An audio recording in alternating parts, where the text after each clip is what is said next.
So let's start thinking of addiction as an expression of a need and of pain rather than something to be judged.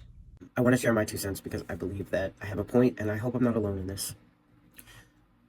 So I don't believe that addiction and either side of the conversation should be or is a black and white.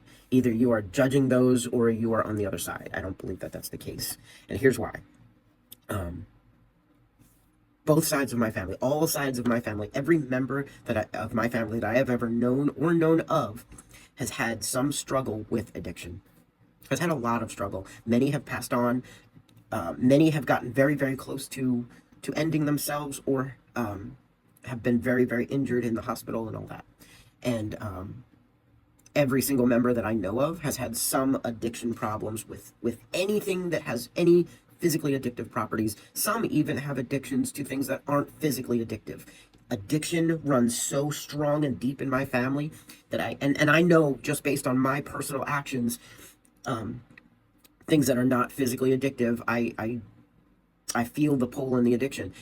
To be very clear, I will never ever look down on somebody for coming out of an addiction problem. I will never tell them that they're wrong. I'm never going to, because it's not going to help. It's not going to help them. It's not going to help me. It's not going to help society around either of us. My whole goal in life is to help people to grow and progress. And if them getting away from an addiction of any kind is going to do that, which it will, I support that. I support people who are willing to take steps away from things that are hurting them or the people around them. So I don't want this to sound like I am on the other side. I'm not. And here's where I believe that a line gets drawn that I feel shouldn't be. So when I was a kid, I had a situation where my uncle was one of my favorite people on the planet. He got me into hockey. He got me into watching TV shows, which is a huge part of my personality and my life. It's part of my conversation. It's a part of everything about me.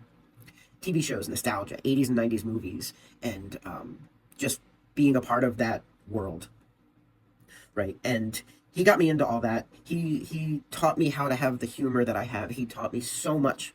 He was also the most generous person that I think I've ever met whenever he wasn't drinking. Now, when he was drinking, he did many things that were not only rude and horrible, but kind of terrifying at times. I'm not willing to share some things because they were so dark that even I have trouble talking about it. And I saw it in front of my face. So I have seen what addiction is and does. And I know that he was not a person who just made a bad decision. So I don't feel that it's just he made the wrong decision, that's all on him. And any of the effects from it, it's all just his fault, and that's it. That's not the case. But here's where I'm at. So my uncle, there was a day where I used to have a waterbed, and one day he was so drunk, so blackout drunk, that he broke through my door. I had my bedroom door locked. He broke through that, passed out, fell down, passed out on my waterbed, urinated all over himself that night. The next day or 2 days later or whenever I came back home, I came in, I saw him, I screamed at him, he got out, I had to clean my bed. His bedroom, by the way, was literally, here's my door, here's his door. That's how close we were to. He was so drunk that he didn't know which door, he couldn't get there. Like, that was a thing that I witnessed and had to clean up from. And I had another time, around that same time in my life, where another uncle of mine who had a drug addiction that I didn't even know about at the time, I knew about later, he broke into my room, stole my television and my stereo system, and sold it so that he could get things that he wanted. And he ended up doing that and then spending like 5 days missing. We didn't know where he was. So as a kid, and I'm just telling you a very, very few stories that I'm willing to tell you, just to be clear.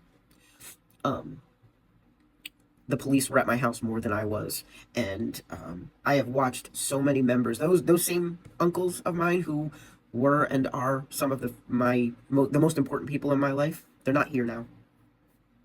And drugs and alcohol and smoking and other addictions, they all had a huge part in why neither of them are here right now. As a kid, I saw all this, and I made the very, very strong and I think, very good decision that I am never going to do the things that they did. I'm never going to put somebody that someday, if I have a family or if I have close friends that I consider family, I'm never going to fall over on their kid's bed, pass out drunk, and urinate all over their bed. I'm never going to steal things from my friends so that I can feed an addiction or feed my desires. I'm never going to hurt people and ruin trust from people, at least not with this, in a way that I can absolutely avoid. And I thought this as a little kid. I was 12 years old when the majority of this happened. I was between 12 and 16, and there were things before that too. Not going to get into all that either.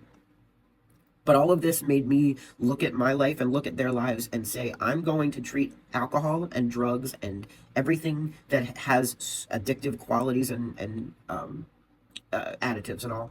I'm going to treat all of that like absolute poison. And in that decision as a kid, I've never drank. I never did drugs. I never smoked. I never did anything that is physically addictive to the point where I don't even take medication unless I absolutely have to. And it's because of that. Now, I'm not saying that I'm any better than any of those people, because it is in me to be addicted to anything. I'm actually addicted to stuff like hockey and drawing and going online. I do understand addiction. I have fought it very, very hard. I want to do things like all day, every day. I want to do things. So I know that addiction, it's in my blood. If I touched anything, if I touched alcohol, I would be addicted, and it would ruin my entire life and those around me. The reason I'm saying this is because here's where I think the line gets drawn that forces me to be on the other side of this conversation. So if I sit here and say that I have never in my 41 years, almost 42, I'm getting close to 42 years old, in my life I have never done anything addictive. I've never done drugs, any kind of drugs. I've never smoked. I've never gambled. None of that has ever been, even for 1 second, a part of my world. I get told that I'm just shaming recovery. Or I get told, so what? Okay, good for you. And then move on. And I get ignored, and I'm considered as if I'm invisible. But somebody who does choose to do those things, there is a point where they choose. I understand addiction. I understand the seriousness of it, and it should not be treated like it's just a choice and then it's their fault, the end. Or even that it is fully their fault, the end. It's not black and white. I don't believe that. But I've seen people go viral online, make lots of money online. I've seen people post one video saying, well, I was doing drugs for this long and now I'm clean for 9 months. Good for you. But how come, this is where I feel that I'm forced on the other side of this conversation. How come you get hundreds of millions of views, you get blue check marks online, you get GoFundMe will be exploding, and I'm right now struggling with about $23 in my account, working a part-time job because I have migraine and post-concussion issues, and if I say anything, I'm treated like I am now shaming somebody else. I went 42 years without touching anything, knowing that I want to every single day of my life. So now I'm forced on the other side. So I don't believe it is black and white on either side. I don't believe that somebody in my situation should ever look down on a person struggling with anything addiction-wise. But I think it's rough when I don't even have the chance to say anything before I'm told and shut down by people, either supporters or by people who are in recovery actively.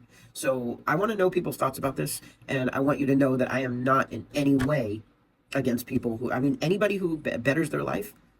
I'm so in your corner. I'm so on your side. But let's talk about it.